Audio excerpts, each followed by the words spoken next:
نحمدہ و نصلی علی رسولہ الکریم۔ عزیزان محترم، میں Muhammad Aslam Dodi, chairman liberal party Pakistan, آپ سے مخاطب ہوں اور آپ دیکھ رہے ہیں liberal party Pakistan YouTube channel. پیش خدمت ہے پروگرام ایمان اور اس کی شاخیں، ایپیسوڈ نمبر 23۔ عزیزان محترم، آج کا موضوع ہے ایمان کی 5ویں شاخ، رسولوں پر ایمان، پارٹ 3۔ عزیزان محترم، قرآن پاک میں 14 نمبر پر جو پیغمبر آتے ہیں وہ ہیں حضرت موسیٰ علیہ السلام۔ اللہ تبارک و تعالیٰ نے حضرت موسیٰ علیہ السلام کو قوم بنی اسرائیل کی طرف پیغمبر بنا کر بھیجا تھا۔ تو اس وقت مصر کے اندر فرعون کی حکومت تھی۔ فرعون نے اپنے نجومیوں سے پوچھا تھا، حالات و واقعات کے بارے میں معلومات کی، تو اس کے نجومیوں نے یہ بتایا تھا کہ ایک بچہ بنی اسرائیل میں پیدا ہونے والا ہے جو تمہاری سلطنت کو پارا پارا کر دے گا اور تمہیں ہلاک و برباد کر دے گا۔ تو فرعون نے تمام بچوں کو جو بنی اسرائیل میں پیدا ہو رہے تھے ان کو قتل کرانے کا حکم دے دیا۔ جب حضرت موسیٰ علیہ السلام پیدا ہوئے تو ان کی والدہ نے انہیں ایک صندوق میں بند کر کے دریائے نیل کی نظر کر دیا، دریائے نیل میں بہا دیا۔ وہ صندوق جب فرعون کے محل کے قریب سے گزرا دریائے نیل میں بہتے بہتے تو اس کی بیوی نے، فرعون کی بیوی نے اسے اٹھوا لیا اور اسے کھول کر دیکھا تو اس میں بڑا پیارا سا بچہ تھا جو اپنا انگوٹھا چوس رہا تھا۔ اسے بہت بچہ پیارا لگا، اس نے اس کی پرورش شروع کر دی اور اسے اپنا بیٹا بنا لیا۔ تو جب حضرت موسیٰ علیہ السلام فرعون کے گھر کے اندر ہی پلنے بڑھنے کے بعد جوان ہوئے تو اللہ تبارک و تعالیٰ نے انہیں اپنی پیغمبری عطا کی، اپنا پیغمبر بنایا اور انہیں 2 معجزے عطا کیے۔ ایک معجزہ تو یہ تھا کہ جب حضرت موسیٰ علیہ السلام اپنا ہاتھ بغل میں دے کر باہر نکالتے تھے تو وہ موتی کی طرح سفید نظر آتا تھا۔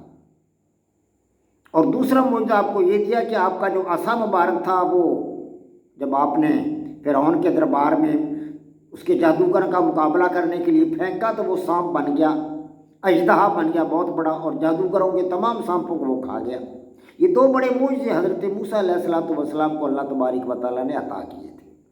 تو یہ معجزے لے کر اللہ تبارک و تعالیٰ کے حکم سے حضرت موسیٰ علیہ السلام فرعون کے دربار میں گئے۔ وہاں جادوگروں کے ساتھ مقابلہ ہوا۔ جادوگروں نے اپنے اپنے عصا پھینکے جو سانپ بن گئے۔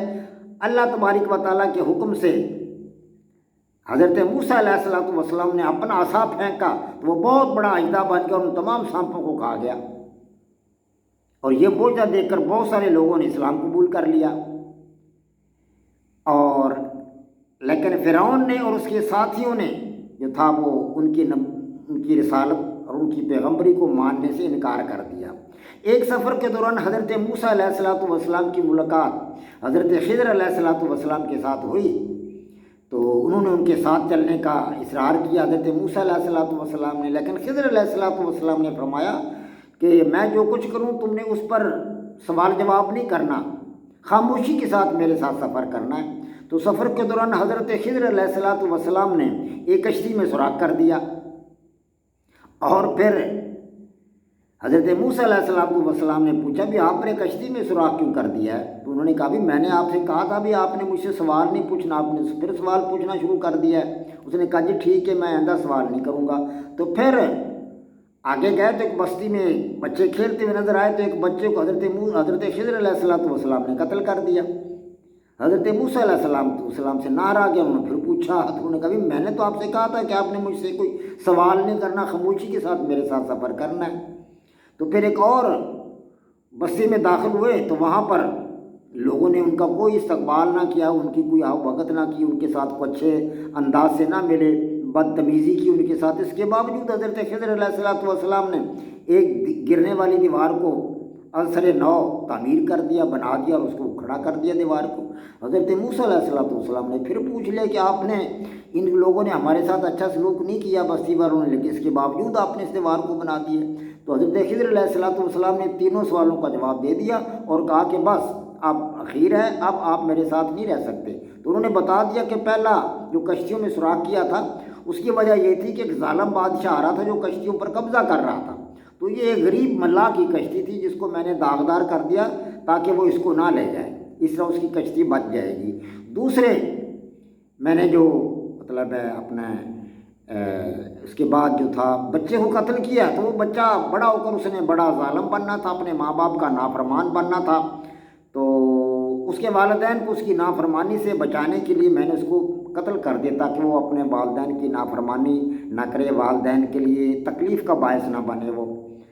تو اللہ تبارک و تعالیٰ کے حکم سے میں نے یہ کیا ہے جو کچھ بھی کیا ہے۔ اس کے بعد تیسری بات یہ تھی کہ دیوار کو کیوں تعمیر کیا گیا، تو حضرت خضر علیہ السلام نے بتایا کہ یہ دیوار جو ہے اس کے نیچے خزانہ تھا دو یتیم بچوں کا، اگر یہ دیوار گر جاتی تو یہ خزانہ تو لوگ اٹھا لے جاتے جس کو پتہ چلتا، تو میں نے یہ دیوار آج سے نو تعمیر کر دی ہے تاکہ بچوں کا نقصان نہ ہو، تو یتیم بچے جب جوان ہو جائیں گے تو اپنا خزانہ لے لیں گے۔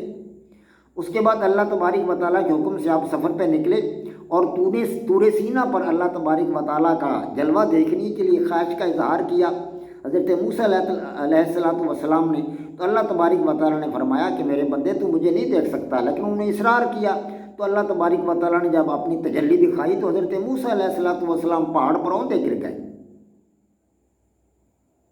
تو اللہ تبارک و تعالیٰ کے جلوہ کو وہ نہ دیکھ سکے، لیکن ان دنوں جب وہ اس سفر میں تھے اور اللہ تبارک و تعالیٰ کا دیدار کرنے کی خواہش کا اظہار کیا، ان دنوں پیچھے ان کی قوم نے بچھڑے کی پوجا شروع کر دی۔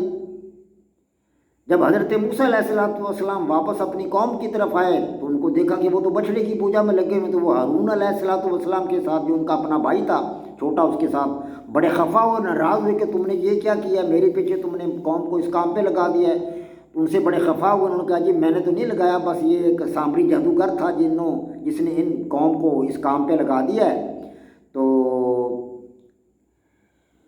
اللہ تبارک و تعالیٰ کے حکم سے پھر حضرت موسیٰ علیہ السلام فرعون کے دربار میں گئے اور اللہ تبارک و تعالیٰ کا حکم ان کو سنایا اور اللہ تبارک و تعالیٰ کی توحید اس کے سامنے پیش کی، لیکن حضرت موسیٰ علیہ السلام کی بات کو فرعون نے تسلیم نہ کیا، تو نہ مانا بلکہ ان کی توہین کی، قوم نے ان کی توہین کی، تو حضرت موسیٰ علیہ السلام جو تھے وہاں سے نکل پڑے، چل دیے اپنی قوم بنی اسرائیل کو ساتھ لے کر، سمندر کو عبور کیا، بحیرہ کلدم کو پار کر کے نکل گئے۔ جب سمندر کے کنارے پر پہنچے تو قوم تو بڑی پریشان ہو گیا کہ تو سمندر ہے، پانی ہم کیسے پار جائیں گے، لیکن اللہ تبارک و تعالیٰ کے حکم سے حضرت موسیٰ علیہ السلام نے اپنا عصا سمندر پر مارا تو وہ پھٹ گیا پانی اور بیچ میں سے راستہ بن گیا۔ حضرت موسیٰ علیہ السلام اپنی پوری قوم کو لے کر اس سے نکل گئے، لیکن فرعون پیچھے آیا تو فرعون سمندر میں غرق ہو گیا اپنی پوری قوم کے ساتھ، اپنے تمام حواریوں کے ساتھ اور اپنی تمام فوج کے ساتھ سمندر کے اندر وہ غرق ہو گیا۔ اس کے بعد حضرت موسیٰ علیہ السلام صحرا وردی میں رہے عرصہ دراز تک، کئی سال تک قوم پر بادلوں کا سایہ بھی ہوتا رہا۔ اللہ تبارک و تعالیٰ کے حکم سے 12 جو قبیلے تھے ان کے لیے 12 چشمے اللہ تبارک و تعالیٰ نے پیدا فرمائے، من و سلوا کی بارش اللہ تبارک و تعالیٰ نے ان کے لیے کی، اور قوم نے ان سے بڑے سوالات کیے، لیکن اللہ تبارک و تعالیٰ نے انہیں تورات عطا فرمائی جو کتاب تھی حضرت موسیٰ علیہ السلام پر نازل ہوئی، اور اللہ تبارک و تعالیٰ نے اس میں اپنے احکامات بھیجے تھے، اور اللہ تبارک و تعالیٰ کا سچا نبی ہونے کے ناطے، رسول ہونے کے ناطے حضرت موسیٰ علیہ السلام نے اللہ تبارک و تعالیٰ کا پیغام اپنے بھائی بندوں کے پاس، اپنے قبیلے کے پاس، اپنے عزیز و اقارب کے پاس اور علاقہ کے لوگوں کے پاس اس کو پہنچانے کا حق ادا کر دیا۔ 15 نمبر پر آتے ہیں حضرت ہارون علیہ السلام، یہ حضرت موسیٰ علیہ السلام کے چھوٹے بھائی تھے۔ اللہ پاک کا پیغام توحید کہ اللہ پاک ایک ہے، اس کی عبادت کی جائے، جو لوگ اس کی عبادت نہیں کریں گے اللہ تبارک و تعالیٰ ان پہ غصے ہوگا، اور قیامت کے دن اللہ تبارک و تعالیٰ انہیں بری حالت میں اٹھائے گا اور ان کو جہنم میں داخل کیا جائے۔ خدا کا پیغام اللہ تبارک و تعالیٰ کے حکم کے مطابق اس کا پیغام اس کی مخلوق تک پہنچایا، بندوں تک پہنچایا، اور فرعون کے دربار میں حضرت موسیٰ علیہ السلام کے ساتھ گئے، وہاں ان کے ساتھ موجود رہے۔ حضرت موسیٰ علیہ السلام کئی دفعہ ان پر غصے بھی ہوئے، جب بچڑی کی پوجا شروع کی قوم نے تو حضرت موسیٰ علیہ السلام واپس آ کر ان کے ساتھ بہت زیادہ انہوں نے غصے کا اظہار کیا، تو لیکن اللہ تبارک و تعالیٰ کے حکم کے مطابق انہوں نے اپنے فرائض کو بخوبی انجام دیا۔ 16ویں نمبر پر آتے ہیں ذوالکفل، یہ بھی اللہ تبارک و تعالیٰ کے پیغمبر تھے۔ اللہ پاک کا پیغام، توحید کا پیغام اپنی قوم تک انہوں نے پہنچایا۔ اللہ تبارک و تعالیٰ کے بڑے فرما بردار تھے، بڑے متقی اور پرہیزگار تھے، اور بڑے استقامت کے ساتھ قوم نے ان کی بات کو ٹھکرا دیا، نہ مانا، لیکن انہوں نے استقامت اور صبر کا مظاہرہ کیا۔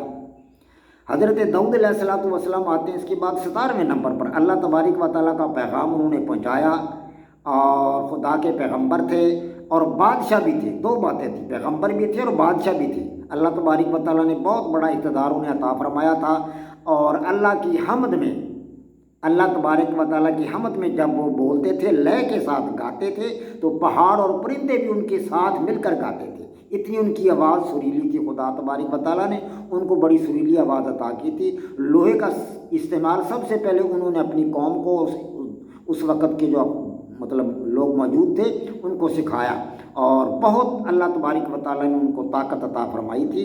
حضرت سلیمان علیہ السلام کا نمبر آتا ہے 18ویں نمبر پر، وہ آتے ہیں، تو یہ حضرت داؤد علیہ السلام کے صاحبزادے ہیں، اور یہ بھی پیغمبر ہیں اور بادشاہ بھی ہیں۔